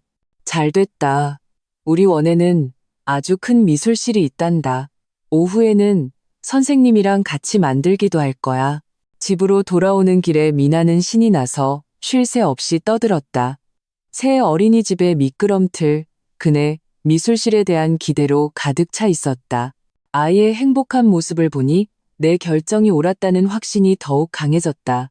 집 앞에 도착했을 때 나는 무언가 이상하다는 것을 느꼈다. 문손잡이에 익숙한 부적이 걸려 있었다. 시어머니가 늘 몸에 지니고 다니던 것이었다. 엄마, 이거 할머니 거야. 미나가 부적을 가리켰다. 손이 떨리기 시작했다. 부적에서는 시어머니 특유의 약초 기름 냄새가 났다. 그녀가 어떻게 여길 찾아냈을까? 그녀가 와 있었던 걸까? 미나를 만났을까? 태연한 청문을 열고 들어가 즉시 모든 방을 확인했다. 아무도 침입하지 않은 것을 확인하고 나서야 겨우 안심했다. 부적 안에는 쪽지가 끼워져 있었다. 서윤아, 미나 데리고 집으로 돌아와라. 그렇지 않으면 후회하게 될 거다. 글씨는 거칠었고 힘이 너무 들어가 종이를 뚫을 기세였다. 쓴 사람의 분노가 느껴졌다. 나는 사진을 찍어 유진이에게 보내고 즉시 경찰에 신고했다. 어머님, 실질적인 피해나 재산 손실이 없으면 저희는 사건 접수만 가능합니다. 경찰이 전화로 말했다. 문단속 잘하시고 무슨 일 있으면 바로 연락 주세요. 전화를 끊고 나는 소파에 주저앉았다. 시어머니가 여길 찾았다는 것은 우리의 행방이 이미 노출되었다는 의미였다. 지영이가 고용한 흥신소일까? 아니면 미나의 어린이집 기록을 통해 알아낸 걸까? 휴대폰이 진동했다. 유진이었다. 상황이 생각보다 심각해. 지영이가 언론뿐만 아니라 각종 맘카페에 네가 정신적으로 불안정하고 미나를 학대할 위험이 있다는 글을 올렸어. 곧이어 링크 하나가 도착했다. 클릭하자 피가 거꾸로 솟는 것 같았다. 지영은 지역에서 가장 큰 맘카페에 글을 올렸다. 긴급 사람을 찾습니다. 정신 이상인 새언니가 조카를 데리고 나갔어요. 온 가족이 애타게 찾고 있습니다. 첨부된 사진은 놀이공원에서 찍힌 나와 미나의 뒷모습이었다. 글의 내용은 흑백을 완전히 뒤집어 놓았다. 내가 남편을 잃은 충격으로 정신적 상처를 입었고 딸에게 자주 화를 냈으며 어제 갑자기 미나를 데리고 집을 나갔다는 것이었다. 가족들은 내가 아이를 해칠까봐 걱정된다는 내용이었다. 댓글창에는 이미 분노한 사람들이 많았고 이 비정한 엄마를 신상털기해야 한다는 말까지 있었다. 나는 손이 떨려 휴대폰을 줄 수조차 없었다. 분노와 공포가 해일처럼 밀려왔다. 감히 나를 이렇게 모함하다니. 더 끔찍한 것은 누군가 이 거짓말을 믿는다면 내가 미나를 잃을 수도 있다는 사실이었다. 초인종이 다시 울렸다. 나는 경기를 일으키듯 벌떡 일어났다. 현관문 렌즈로 유진이인 것을 확인하고서야 문을 열었다. 게시물 봤어? 그녀는 들어오자마자 물었다. 걱정 마. 내가 변호사 명의로 내용 증명 보내서 삭제 요청했어. 그리고 반격할 준비도 다 해놨고 그녀는 노트북을 열어 내게 상세한 대응 방안을 보여주었다. 작은 기자회견을 열고 내 성명서를 발표하고 일부 녹음 증거를 공개하는 것 등이었다. 가장 강력한 반격은 이거야. 유진이가 동영상 하나를 틀었다. 미나가 그림을 그리는 모습이었다. 오늘 아침에 내가 몰래 찍었어. 이 아이 상태를 보고 누가 학대당했다고 믿겠어? 영상 속 미나는 콧노래를 부르며 크레파스로 엄마와 나의 새집을 그리고 있었다. 미소는 밝고 근심이 없었다. 그리고 이거, 유진이가 다른 서류를 열었다. 이웃 3명한테 증언도 받아놨어. 박정숙 여사가 너한테 장기간 언어폭력을 했다는 증거야. 나는 이 정교하게 준비된 무기들을 보며 감동과 함께 서글픔을 느꼈다. 유진아, 네가 없었으면 닭살 돋게 하지 마. 그녀가 내 어깨를 두드렸다. 내일이 결전의 날이야. 기자회견은 오전 10시로 잡았어. 윤태준 씨가 자기 회사 회의실을 빌려줬대. 그 사람은 왜 이렇게까지 우리를 도와주는 걸까? 나는 묻지 않을 수 없었다. 유진이가 의미심장한 눈으로 나를 보았다. 남자는 첫사랑을 잊지 못하는 법이지. 뭐? 우리는 그냥 선후배 사이야. 내 귓가가 뜨거워졌다. 됐거든. 널 보는 그 눈빛, 아주 그냥. 유진이가 과장된 표정을 짓더니 진지하게 말했다. 하지만 지금은 그런 얘기할 때가 아니야. 오늘 밤 푹 쉬어. 내일 힘든 싸움이 될 테니까. 유진이를 보내고 미나를 재운 후 나는 홀로 베란다에 앉아 도시의 불빛을 바라보았다. 내일 이후 내 삶은 완전히 바뀔 것이다. 좋든 나쁘든 나는 더 이상 시댁에 짓밟히는 과부가 아니라 딸과 나 자신을 위해 싸우는 어머니가 될 것이다. 휴대폰이 밝아졌다. 윤태준 선배에게서 온 메시지였다. 주요 언론사 3곳과 연락했습니다. 당신 이야기에 아주 관심이 많더군요. 걱정 말아요. 우리가 있잖아요. 간단한 몇 글자였지만 눈물이 왈칵 쏟아졌다. 그래, 나는 더 이상 혼자가 아니었다. 지훈이 남긴 사랑이 있고 유진이 같은 친구가 있고 태준 선배의 뜻밖의 지지가 있었다. 그리고 가장 중요한 것은 내게는 미나가 있었다. 내일 나는 우리의 미래를 위해 싸울 것이다. 기자회견장은 내가 상상했던 것보다 훨씬 붐볐다. 태준그룹 15층 회의실에는 20여 명의 기자들이 이미 장비를 설치해 놓았고 공기 중에는 기대 섞인 긴장감이 감돌았다. 나는 휴게실에서 계속 심호흡을 했다. 손가락은 무의식적으로 치마 끝을 만지작거렸다. 이 베이지색 정장은 유진이가 특별히 골라준 것이었다. 전문적이면서도 강압적이지 않고 연약하지만 강인함이 느껴지는. 엄마, 기자 삼촌, 이모들이 엄청 많아. 미나가 내 무릎에 엎드려 문틈으로 밖을 엿보았다. 우리 딸, 엄마가 한 말 기억하지? 이따가 무슨 일이 있어도 유진 이모 손 꼭 잡고 있어야 해. 나는 아이의 이마에 입을 맞추고 유진이의 조수에게 미나를 맡겼다. 유진이가 마지막으로 자료를 점검했다. 기억해. 질문에 간결하고 힘있게 대답하고 절대 흥분하면 안 돼. 기자들이 지영이 녹음 틀면 적당히 슬프고 충격받은 표정 지어야 해. 윤태준 선배가 문을 두드리고 들어왔다. 말끔한 정장 차림에 은은한 향수 냄새가 났다. 준비됐어요? 나는 고개를 끄덕였지만 목이 말라 말이 나오지 않았다. 긴장하지 말아요. 그가 내 손을 가볍게 잡았다. 피부를 통해 전해지는 온기, 제가 아래에서 지켜보고 있을게요. 이 간단한 행동이 내게 큰 힘을 주었다. 나는 심호흡을 하고 그를 따라 회의실로 향했다. 플래시가 순식간에 터졌다. 나는 반사적으로 눈을 가늘게 떴다. 단상 위 긴 테이블에는 유진이가 이미 앉아 있었고 앞에는 두꺼운 서류철이 놓여 있었다. 나는 가운데 자리에 앉았다. 앞에는 수많은 호기심 어린 눈과 검은 렌즈들이 있었다. 언론인 여러분, 오늘 기자회견에 참석해 주셔서 감사합니다. 유진이가 입을 열었다. 제 의뢰인 이서윤 씨는 장기간 시댁의 정신적 학대에 시달리다 부득이하게 딸과 함께 집을 나왔습니다. 오늘 저희는 관련 증거를 제시하고 온라인상의 허위 사실을 바로잡고자 합니다. 나는 연습한 대로 차분하게 내 경험을 이야기했다. 지훈이 세상을 떠난 후 시댁의 구박, 그날의 따기, 지영의 냉소, 미나가 할머니가 엄마를 나쁜 사람이라고 했다는 말을 전할 때는 목소리가 끝내매었다. 이서윤 씨, 그 주장들을 증명할 증거가 있습니까? 안경 쓴 남자 기자가 질문했다. 유진이가 질문을 받았다. 저희는 녹음 파일 3개와 이웃 4분의 서면 진술서를 확보했습니다. 미성년자 보호를 위해 오늘 아이와 관련된 부분은 공개하지 않겠습니다. 직원이 첫 번째 녹음 파일을 재생하기 시작했다. 지영의 목소리였다. 새언니, 오빠 돈은 당연히 우리 엄마 거예요. 당신 같은 남이 왜 가져요? 알아서 빨리 내놔요. 안 그러면. 녹음 속 내 목소리는 미약했다.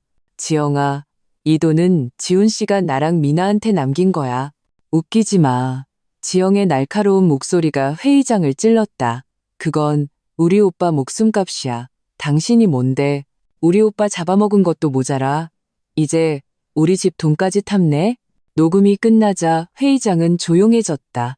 몇몇 여기자들이 미간을 찌푸리며 빠르게 무언가를 기록했다. 두 번째 녹음 파일은 박정숙 여사의 발언입니다. 유진이가 재생 버튼을 눌렀다. 시어머니의 경멸에 찬 목소리가 흘러나왔다. 서윤아, 내가 너한테 하는 말인데 30살 과부가 애까지 딸렸는데 누가 널 데려가겠니? 얌전히 우리 집에 있으면서 나랑 지영이 시중이나 드는 게 내 복이야. 손톱이 손바닥을 파고들었다. 한때 나를 잠 못 이루게 했던 이 모욕들이 이제는 나의 가장 강력한 무기가 되었다. 이서윤 씨, 남편이 사망한 지 1년 만에 아이와 재산을 가지고 집을 나왔는데 노모의 심정을 고려해 본 적은 없습니까? 한 여기자가 날카롭게 물었다. 나는 그녀의 눈을 똑바로 쳐다보았다. 저는 고인을 존중하고 어르신도 존중합니다. 하지만 존중은 상호적인 것입니다. 묻겠습니다.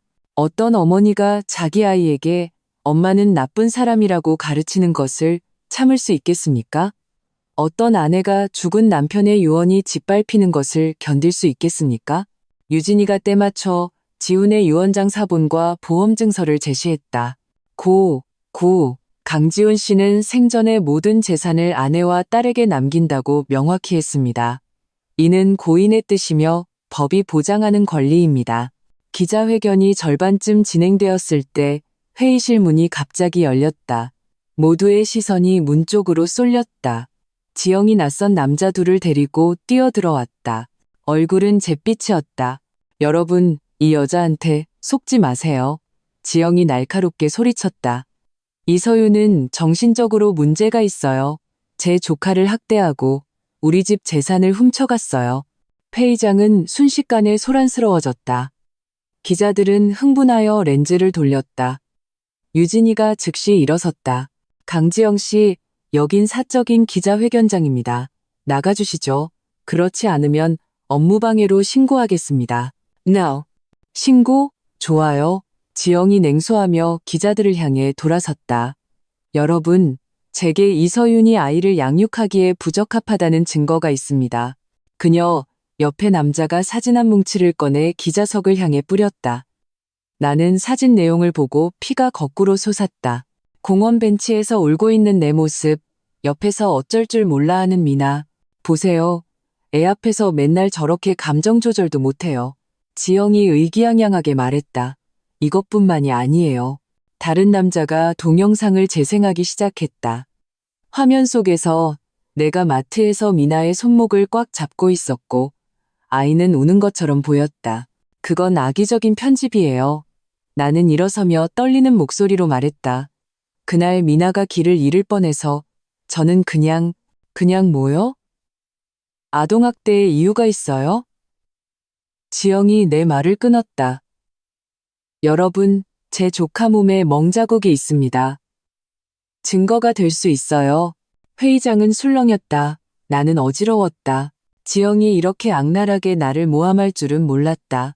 상황이 걷잡을 수 없이 흘러가려던 순간 맑은 목소리 하나가 뒤편에서 들려왔다. 고모, 거짓말. 모두가 고개를 돌렸다. 미나가 조수의 손을 뿌리치고 내 곁으로 달려왔다. 작은 손으로 내 치마를 꽉 잡았다. 우리 엄마는 나 때린 적 없어요. 고모랑 할머니가 맨날 엄마 나쁜 말 했어요. 나를 엄마한테서 데려간다고도 했어요. 플래시가 미친 듯이 터지며 이 극적인 순간을 기록했다. 나는 몸을 숙여 미나를 안았다. 눈물이 터져나왔다. 꼬마 아가씨, 이름이 뭐예요? 한 여기자가 부드럽게 물었다. 저는 강미나예요. 올해 4살 반이에요. 미나는 전혀 기죽지 않았다. 저는 엄마를 제일 사랑해요. 엄마는 매일 저한테 책 읽어주고 뽀뽀해주고 재워줘요. 지영의 얼굴이 잿빛이 되었다. 그녀는 앞으로 나와 미나를 끌어당기려 했다. 미나야, 고모랑 집에 가자. 손대지 마. 나는 딸을 보호하며 전에 없이 단호한 목소리로 말했다. 김 변호사님, 경찰에 신고해주세요. 유진이는 이미 전화를 걸고 있었다. 네, 태준그룹 15층입니다. 아동에게 위해를 가하려는 사람이 있습니다. 지영은 상황이 불리해지자 이를 갈며 나를 가리켰다. 이서윤, 너 두고 봐. 이 일 절대 그냥 안 끝나. 그녀는 그 남자 둘을 데리고 황급히 떠났다. 기자회견은 예상치 못한 방식으로 계속되었다. 미나의 뜻밖의 등장과 용감한 발언은 국면을 완전히 뒤집었다. 기자들의 질문은 의심에서 동정으로 바뀌었다. 이서윤 씨, 앞으로의 계획은 어떻게 되십니까? 시댁을 명예훼손으로 고소할 생각이 있으신가요? 꼬마 아가씨, 아빠가 보고 싶어요? 마지막 질문에 미나는 고개를 숙였다. 보고 싶어요. 하지만 엄마가 아빠는 별이 돼서 하늘에서 우리를 지켜보고 있다고 했어요. 나는 딸을 꽉 안고 기자들에게 감사를 표한 뒤 서둘러 자리를 떴다. 휴게실에 들어서자마자 나는 소파에 주저앉았다. 온몸이 떨렸다. 미나는 내 품에 엎드려 용기를 다 썼는지 작은 소리로 훌쩍였다. 두 사람 다 정말 대단했어요. 윤태준 선배가 따라 들어와 미나에게 푸딩을 건넸다. 특히 너, 꼬마 용사. 유진이가 뒤따라 들어왔다. 얼굴에는 승리의 미소가 가득했다. 기자들이 이 반전에 열광했어. 지금 실시간 검색어 1위가 뭔지 알아? 사세 여아, 용감한 발언으로 고무 거짓말 폭로. 나는 쓴웃음을 지었다. 이런 식으로 유명해지고 싶진 않았어. 하지만 여론은 이제 완전히 내 편이야. 유진이가 휴대폰을 확인했다. 방송사 3곳에서 단독 인터뷰 요청했고 여성 잡지 3곳에서도 연락 왔어. 전부 거절해줘. 나는 관자놀이를 눌렀다. 나는 그냥 조용히 살고 싶어. 미나를 지키면서. 윤태준 선배가 동의하며 고개를 끄덕였다. 현명한 선택이에요. 하지만 오늘 강지영 씨의 행동은 명예훼손과 협박에 해당합니다. 법적 조치를 취하는 게 좋겠어요. 우선 증거부터 모으죠. 유진이가 말했다. 오늘 녹화 영상과 기자들 증언만으로도 충분히 고소할 수 있어요. 기자회견 후 며칠간 유진이의 예측대로 여론은 완전히 내 편으로 돌아섰다.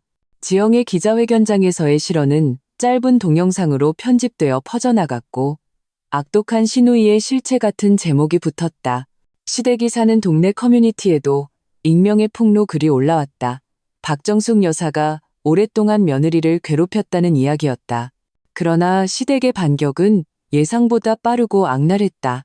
닷새째 아침, 내가 막미나를 어린이집에 보내고 나왔을 때 원장님에게서 긴급 전화가 왔다. 어머님, 미나 할머니라고 주장하는 분이 원 앞에서 소란을 피우고 있어요. 아이를 데려가야 한다고요. 혹시 바로 와주실 수 있나요? 심장이 멎는 것 같았다. 즉시 택시를 타고 어린이집으로 향했다. 멀리서부터 사람들이 문 앞에 모여 있는 것이 보였다. 시어머니의 쉰 목소리가 인파를 뚫고 들려왔다. 내 피 같은 손녀딸, 저 비정한 어미한테 빼앗겼어요. 제발 우리의 좀 보게 해주세요. 나는 인파를 비집고 들어갔다. 시어머니는 바닥에 무릎을 꿇고 있었다. 머리는 산발이었고 얼굴은 눈물로 얼룩져 있었다. 몇몇 학부모들이 그녀를 부축하려 하고 있었다. 이 처참한 모습은 평소에 위세 등등하던 그녀와는 딴판이었다. 어머니, 나는 참지 못하고 소리쳤다. 시어머니는 고개를 돌려 나를 보더니 즉시 달려들었다. 서윤아, 엄마가 잘못했다. 제발 미나 좀 돌려다오. 지훈이도 갔는데 미나가 내 유일한 희망이야. 구경꾼들 사이에서 동정의 탄식이 터져 나왔다. 누군가 휴대폰으로 녹화를 시작했다. 그제야 나는 시어머니의 계략을 깨달았다. 동정심을 유발하려는 고육지계였다. 어머니, 미나는 수업 중이에요. 여기서 이러지 마세요. 나는 낮은 목소리로 그녀를 일으키려 했다. 여러분, 제 말 좀 들어보세요. 시어머니가 내 손을 뿌리치고 더욱 날카로운 목소리로 외쳤다. 며느리가 내 아들 유산이랑 손녀딸 데리고 도망가서는 얼굴도 안 보여줘요. 나 같은 늙은이가 아들 잃고 손녀까지 빼앗겼는데 살아서 뭐 하겠어요? 그녀의 연기는 너무나 실감나서 나조차 감동할 뻔했다. 몇몇 구경꾼들은 이미 나를 비난하기 시작했다. 어르신이 저렇게 불쌍한데 손녀 좀 보게 해주지. 20억이나 들고 도망갔다던데 진짜 비정하다. 요즘 젊은 것들은 효도도 몰라. 원장님이 소식을 듣고 달려와 나를 원안으로 끌어들였다. 어머님, 상황이 이런데 어르신이 미나 잠깐 보게 해드리는 건 어떨까요? 딱 10분만요. 안 돼요. 나는 단호하게 거절했다. 폭력 성향이 있으세요. 제 앞에서 미나를 때린 적도 있어요. 원장님은 문 밖에 점점 모여드는 사람들을 보며 난처해했다. 하지만 이렇게 소란이 계속되면 다른 아이들에게도 영향이 좋지 않아서요. 나는 이를 악물고 휴대폰을 꺼냈다. 방법이 있어요. 10분 후 유진이가 경찰 2명과 함께 도착했다. 경찰 제복을 보자 시어머니의 울음소리가 반으로 줄었다. 경찰관님, 바로 이 여성분이 어린이집 앞에서 소란을 피우고 있습니다. 유진이가 냉정하게 지적했다. 저희는 이미 접근금지 가처분 신청을 해놓은 상태입니다. 제 의뢰인의 딸에게 접근하는 것을 금지해달라고요. 경찰이 다가가 묻자 시어머니는 다시 울부짖기 시작했다. 내가 내 손녀 보겠다는 게 무슨 죄야. 당신들 경찰이 백성을 괴롭히는구나. 나는 그 틈을 타 구경꾼들에게 말했다. 여러분, 이건 저희 집안의 사적인 일입니다. 촬영이나 유포는 삼가주세요. 저희 시어머니는 고혈압이 있으셔서 감정이 격해지면 위험할 수 있습니다. 이 말이 경찰관들을 일깨웠다. 그들은 시어머니를 달랬다. 어르신, 말씀은 차분하게 하세요. 건강 해치십니다.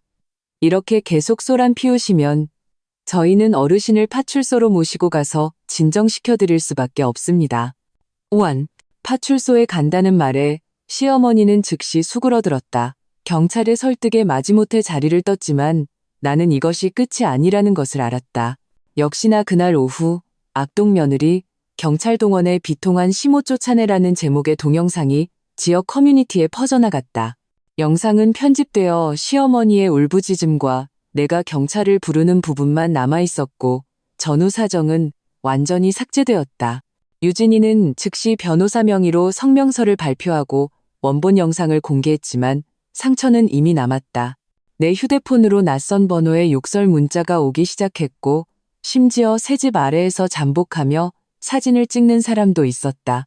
가장 끔찍한 것은 저녁에 미나를 데리러 갔을 때 원장님이 조심스럽게 말한 것이었다. 어머님, 요즘 일이 너무 커져서 일부 학부모님들이 아이들에게 영향이 갈까봐 걱정하세요. 혹시 미나를 당분간 다른 원으로 옮기시는 건 어떨까요?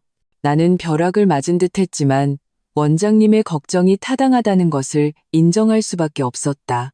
미나의 손을 잡고 어린이집을 나설 때 석양이 우리의 그림자를 길게 늘어뜨렸다. 엄마, 왜 친구들이 엄마는 나쁜 사람이래? 미나가 갑자기 물었다. 내가 아니라고 했는데 걔들이 나보고 웃었어. 나는 몸을 숙여 딸을 꽉 껴안았다. 심장이 갈갈이 찢기는 듯했다. 우리 딸, 기억해. 엄마는 영원히 널 사랑해. 다른 사람들이 뭐라고 하든 중요하지 않아. 집에 돌아오니 문손잡이에 또 부적이 걸려 있었다. 이번에는 그 아래에 법원 소환장이 매달려 있었다. 시댁에서 면접교섭권 분쟁으로 정식으로 나를 고소한 것이었다. 매주 2번 미나를 만나게 해달라는 요구였다. 소환장 뒷면에는 붉은 펜으로 한 줄이 적혀 있었다. 미나와 돈을 내놓지 않으면 감옥 갈 준비나 해라. 나는 현관에 주저앉았다. 눈물이 시야를 흐렸다. 왜 나는 이미 도망쳤는데도 그들의 마수에서 벗어날 수 없는 걸까? 휴대폰이 울렸다. 윤태준 선배였다. 서윤아, 뉴스 봤어. 도움이 필요해? 나는 흐느껴 울었다. 그들이 미나를 빼앗아가려고 해요. 그럴 일 없을 거야. 그의 목소리는 차분하고 힘이 있었다. 내가 아는 최고의 가사 전문 변호사들이 있어. 내일 소개해 줄게. 걱정 마. 내가 있잖아. 내가 있잖아 라는 그 한마디가 어둠 속 등대처럼 내게 한 줄기 희망을 주었다. 전화를 끊고 나는 눈물을 닦고 그림을 그리는 미나에게로 걸어갔다. 앞길에 얼마나 많은 어려움이 있든 나는 딸을 위해 끝까지 싸울 것이다. 왜냐하면 지금 우리에게는 서로밖에 없으니까. 재판 전날 밤 나는 잠을 이루지 못했다. 새벽 3시 조심스럽게 일어나 내일 가져갈 서류들을 다시 확인했다. 심리평가 보고서, 이웃 진술서, 녹취록, 미나의 예방접종 기록과 성장 앨범, 하나하나가 나와 딸이 나눌 수 없는 증거였다. 창밖에는 비가 내리고 있었다. 빗방울이 유리창을 두드리는 소리가 마치 카운트다운 같았다. 내일 이후 나와 미나의 운명은 바뀔 것이다. 완전한 자유를 얻거나 다시 시댁의 통제 아래로 떨어지거나. 엄마, 미나가 고민형을 안고 침실문 앞에서 눈을 비비고 있었다. 아빠 꿈꿨어. 나는 아이를 안아 침대로 돌아가 등을 토닥였다. 아빠가 뭐라고 하셨어? 엄마 보고 용감하라고 했어. 미나가 몽롱하게 말했다. 그리고 우리를 지켜줄 거래. 나는 딸의 이마에 입을 맞췄다. 눈물이 소리 없이 흘러내렸다. 지훈 씨, 하늘에서 보고 있다면 내일 재판을 우리 딸을 지켜줘. 아침에 유진이와 태준 선배가 함께 우리를 데리러 왔다. 태준 선배가 소개해준 방 변호사는 업계 최고의 가사 전문 변호사였다. 60대, 은발의 꼼꼼한 성격, 매처럼 날카로운 눈빛을 가졌다. 자료는 다 봤습니다.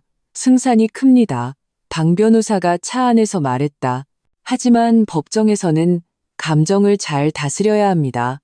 상대방이 무슨 말을 하든 절대 흥분하면 안 됩니다. 나는 고개를 끄덕이며 무의식적으로 옷깃을 만지작거렸다.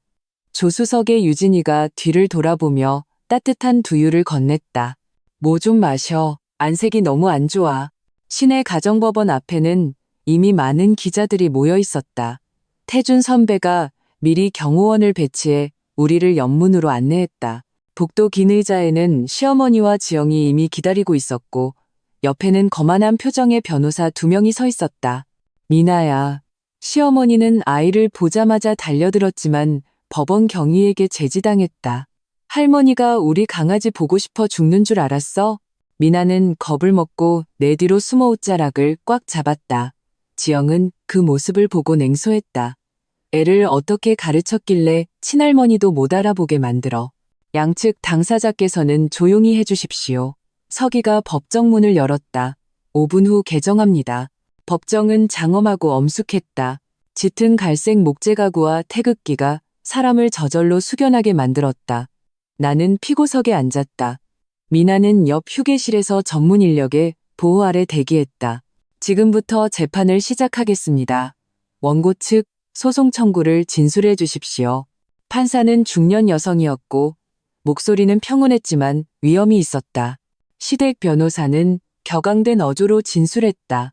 재판장님, 제 의뢰인 박정숙 여사는 노년의 아들을 잃고 유일한 위안인 손녀 강미나마저 빼앗겼습니다.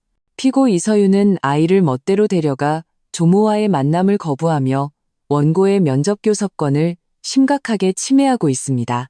그는 일련의 법조항을 나열하며 내가 정신적으로 불안정하여 아이의 건강한 성장에 해를 끼칠 수 있다고 주장했다. 매주 2번의 고정된 만남을 요구했고 다음 단계로는 공동 양육권을 천취할 것임을 암시했다. 방 변호사가 발언할 차례가 되자 그는 차분하게 일어섰다.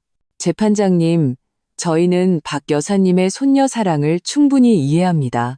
하지만 이 사건의 핵심은 면접교섭권이 아니라 아동의 최상의 이익입니다. 그는 먼저 지훈의 유언장과 보험 서류를 제시했다. 고고. 강지훈 씨는 아내 이서윤을 유일한 후견인이자 재산 상속인으로 명확히 지정했습니다. 이는 의심의 여지가 없는 법적 사실입니다. 그리고는 결정적인 녹음 파일 몇 개를 재생했다. 지영이 미나를 데려가겠다고 협박하는 내용과 시어머니가 나를 모욕하는 내용이었다. 녹음 속 자신의 목소리를 듣자 시어머니의 얼굴이 잿빛이 되었고 지영은 벌떡 일어섰다. 이건 편집된 거예요. 재판장님, 저 여자가 악의적으로. 원고 측 조용히 하십시오. 판사가 법봉을 두드렸다. 한 번 더 그러면 법정모독으로 간주하겠습니다. 방 변호사는 계속해서 증거를 제시했다. 내 심리평가 보고서는 완전 정상으로 나왔고 미나의 어린이집 선생님은 아이가 내 보살핌 아래 행복하고 건강하다는 서면 증언을 제출했다. 이웃들은 시댁이 오랫동안 나를 정신적으로 학대했다고 증언했다. 가장 결정적인 것은 방 변호사가 서류 하나를 꺼내든 것이었다. 저희는 원고 박정숙 여사가 손녀에게 체벌을 가했다는 증거를 확보했습니다. 법정은 술렁였다. 그것은 작년 겨울에 찍힌 미나의 등에 멍이 든 사진이었다. 당시 시어머니는 미나가 국그릇을 엎었다는 이유로 옷걸이로 아이를 때렸었다. 말도 안 돼. 시어머니가 벌떡 일어났다. 애가 혼자 넘어진 거야. 조용히 하세요. 판사가 엄격하게 경고했다. 원고 측에서 부적절한 언행을 계속할 경우 본법정은 귀하의 면접교섭권을 제한하는 것을 고려할 것입니다. 시댁 변호사는 10분간의 휴정을 요청했다. 재판이 다시 시작되었을 때 그들은 전략을 바꾸었다. 더 이상 나를 공격하지 않고 감정에 호소하기 시작했다. 재판장님, 박 여사님은 방금 아들을 잃었습니다. 이제 손녀까지 잃게 생겼습니다. 이 고통을 누가 이해하겠습니까? 변호사가 애절하게 말했다. 우리 전통은 효를 중시합니다. 아이에게는 할머니의 사랑이 필요합니다. 방 변호사는 이미 준비되어 있었다. 전통 문화는 또한 어린이는 마땅히 양육받아야 한다고 말합니다. 묻겠습니다. 내 살아이에게 가장 필요한 것은 무엇입니까? 안정적인 성장 환경이지 적대적인 두 가정 사이를 오가야 하는 것이 아닙니다. 변론은 2시간 넘게 이어졌다. 점심 무렵 판사는 1시간의 휴정을 선언했다. 나는 휴게실로 미나를 보러 갔다. 아이는 그림을 그리고 있었다. 엄마, 내가 그린 것 봐. 아이가 크레파스 그림을 들어 보였다. 세 사람이 그려져 있었다. 가운데는 여자아이, 왼쪽은 웃는 여자, 오른쪽은 찡그린 할머니. 이건 엄마랑 너, 그리고 할머니구나. 내가 조용히 물었다. 미나가 고개를 끄덕였다. 할머니가 엄마한테 화내고 엄마는 울고 있어. 아이가 다음 장을 넘겼다. 이건 새로 그린 거야. 엄마랑 나랑 태준 삼촌. 우리 연날리기 하고 있어. 가슴이 뭉클해져 어떻게 대답해야 할지 몰랐다. 다행히 유진이가 제때 들어와 우리를 식당으로 데려갔다. 오후 재판에서 시댁 변호사는 갑자기 폭탄을 터뜨렸다. 재판장님, 저희는 피고에게 새로운 연인이 있다는 합리적인 의심을 하고 있습니다. 이는 딸에 대한 양육에 영향을 미칠 수 있습니다. 온몸이 차가워졌다. 어떻게 알았을까? 그들의 변호사는 사진 몇 장을 제시했다. 나와 태준 선배가 아파트 단지를 산책하는 모습, 태준 선배가 미나를 안고 있는 모습, 우리가 함께 엘리베이터에 타는 모습. 모두 몰래 찍은 각도였다. 이 윤태준이라는 남성은 배경이 복잡하고 피고와 부적절한 관계에 있습니다. 저희는 그의 인품에 대한 조사를 신청하여 미성년자에게 접근하기에 적합한지 판단해야 합니다. 방 변호사가 즉시 반박했다. 상대방은 아무런 증거 없이 제 의뢰인의 사생활을 모함하고 있습니다. 이는 악의적인 중상모략입니다. 판사는 시댁 변호사에게 더 많은 증거를 요구했지만 그들은 우물쭈물하며 내놓지 못했다. 상황이 교착 상태에 빠졌을 때 뜻밖의 일이 일어났다. 미나의 그림이 어떻게 판사에게 전달된 것이었다. 판사는 할머니가 엄마에게 화내는 그림을 자세히 보더니 표정이 점차 심각해졌다. 원고, 이건 당신 손녀가 그린 그림입니다. 설명해 주시겠습니까? 시어머니는 당황했다. 애가 그냥 막 그린 거예요. 4살짜리가 뭘 알겠어요. 아동 심리학에 따르면 4살 아이는 이미 자신이 보고 들은 것을 정확하게 표현할 수 있습니다. 판사가 의미심장하게 말했다. 이 그림이 저는 매우 우려스럽습니다. 최후 진술 때 나는 용기를 내어 일어섰다. 목소리는 떨렸지만 분명했다. 재판장님, 저는 미나가 할머니와 만나는 것을 막은 적이 없습니다. 하지만 만남 후에 아이는 늘 악몽을 꾸고 이불에 실수를 합니다. 어머니로서 저는 아이를 보호해야만 했습니다. 나는 미나의 성장 앨범을 꺼냈다. 이것은 미나가 태어나서부터 지금까지의 사진입니다. 한 장 한 장 제가 찍었고 옷 한 벌 한 벌 제가 샀으며 아플 때마다 제가 밤을 새웠습니다. 미나는 제 삶의 전부입니다. 앨범이 판사에게 전달되었다. 마지막 장에는 어제 미나가 그린 세 사람이 연을 날리는 그림이 있었다. 제 남편은 세상을 떠나기 전 딸을 가장 걱정했습니다. 나는 흐느꼈다. 저는 그에게 미나에게 최고의 사랑과 보호를 주겠다고 약속했습니다. 그 약속 평생을 바쳐 지킬 것입니다. 판사는 앨범을 덮고 휴정을 선언했다. 30분 후 법봉이 울리고 모두가 일어섰다. 본법정은 다음과 같이 판결한다. 원고 박정숙은 매월 첫째 주 주말 손녀 강미나를 면접 교섭할 권리를 가진다. 시간은 매회 6시간을 초과할 수 없으며 장소는 피고 이서윤이 지정한다. 방학 기간의 면접 교섭 시간은 적절히 연장할 수 있으나 연속 3일을 초과할 수 없다. 나는 안도의 한숨을 내쉬었다. 면접 교섭권은 엄격하게 제한되었고 반드시 내가 있는 곳에서만 가능했다. 재산 분할에 관한 원고의 주장은 법적 근거가 부족하여 기각한다. 시어머니는 그 자리에서 울부짖다. 법원 경위에 의해 밖으로 끌려나갔다. 지영은 나를 가리키며 소리쳤다. 이서윤, 너 곱게 죽지 못할 거야. 판사가 법봉을 두드리며 경고했다. 원고 측에서 부적절한 언행을 계속할 경우 본법정은 부여된 면접교섭권을 취소할 것입니다. 법원을 나오자 햇살이 눈부셨다. 기자들이 몰려들었지만 방 변호사와 유진이가 나와 미나를 보호하며 빠르게 빠져나왔다. 태준 선배의 차가 계단 아래에 주차되어 있었다. 우리는 재빨리 차에 올라탔다. 이겼어요? 태준 선배가 물었다. 이겼어. 유진이가 웃으며 승리의 V자를 그렸다. 뒷좌석에서 미나가 신나서 물었다. 엄마, 우리 이제 집에 가도 돼? 응, 우리 딸. 나는 딸을 꽉 껴안았다. 우리 집에 가자. Now? 차가 법원을 벗어나자 창밖 풍경이 빠르게 뒤로 물러갔다. 마치 그 끔찍했던 과거처럼 나는 운전석에 태준 선배를 보았다.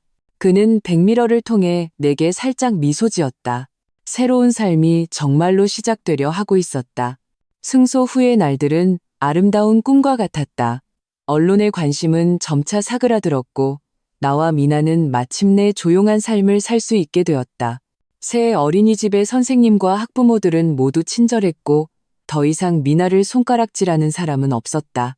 나는 대부분의 에너지를 일에 쏟았다.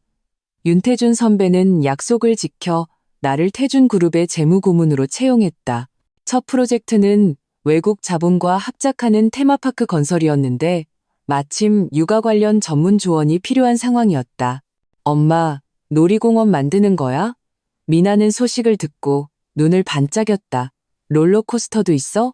회전목마도? 다 있을 거야. 나는 웃으며 아이의 뺨에 입을 맞췄다. 완공되면 제일 먼저 데려가 줄게. No. 윤태준 선배는 퇴근길이나 하원길에 우리를 데리러 오는 일이 잦아졌고 함께 저녁을 먹었다. 그는 늘 미나를 위해 다양한 작은 선물을 준비했다. 빛나는 팔찌, 노래하는 머리핀, 미니레고. 미나는 그를 점점 더 좋아했고 심지어 태준 아빠라고 부르기 시작해서 나를 당황하게 만들었다. 아이는 아빠의 사랑이 필요하죠. 태준 선배는 오히려 태연하게 받아들였다. 당신이 괜찮다면요. 내가 어떻게 괜찮지 않을 수 있을까? 그가 미나와 함께 레고를 맞추고 그림책을 읽어주는 모습을 보며 내 마음속 얼어붙었던 한 구석이 서서히 녹아내리고 있었다. 어느 주말 우리는 미나를 데리고 교회로 피크닉을 갔다. 봄바람은 따스했고 풀밭에는 들꽃이 가득했다. 미나가 나비를 쫓아 멀리 달려간 후 태준 선배가 갑자기 내 손을 잡았다. 서윤아, 서두르지 않을게. 천천히 생각해봐도 돼. 그의 눈에는 햇살이 담겨 있었다. 하지만 알아줬으면 해. 나는 당신에게 진심이야. hand. 나는 잡힌 손을 내려다보았다. 지훈의 얼굴이 떠올랐다. 그는 나 때문에 너무 오래 혼자 있지 마라고 했었다. 이것이 그의 축복일까? 시간을 좀 주세요. 나는 조용히 말했다. 시간은 물처럼 흘러 어느새 미나는 초등학교 1학년이 되었고 반에서 가장 밝은 아이가 되었다. 내 경력도 순탄하게 풀려 고문에서 정식 재무이사가 되었고 한부모 가정을 위한 상조회를 설립하기도 했다.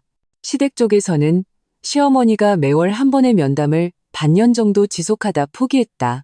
미나는 다녀올 때마다 시무룩해져서는 할머니가 계속 엄마에게 남자친구가 있는지 집안 돈은 충분한지 물어본다고 했다. 그러던 어느 날 어린이집 선생님에게서 전화가 왔다. 시어머니가 교문 앞에서 쓰러지셨다는 것이었다. 병원 복도에서 소독약 냄새가 좋지 않은 기억을 불러일으켰다. 지훈의 마지막 날들도 이런 냄새 속에서 보냈었다. 병실에 시어머니는 홀로 누워 계셨다. 하룻밤 사이에 10년은 늙어 보였다. 어머니, 내가 조용히 불렀다. 시어머니가 눈을 떴다. 나를 보자 흐릿한 눈에 한 줄기 빛이 스쳤다. 서윤아, 미나는? 학교에 있어요. 끝나면 데리고 올게요. 나는 과일을 내려놓았다. 의사 선생님께서 가벼운 뇌경색이라고 입원해서 지켜봐야 한대요. 그녀는 잠시 침묵하다가 갑자기 말했다. 지훈이 간지 5년 됐구나. 5년 3개월이요.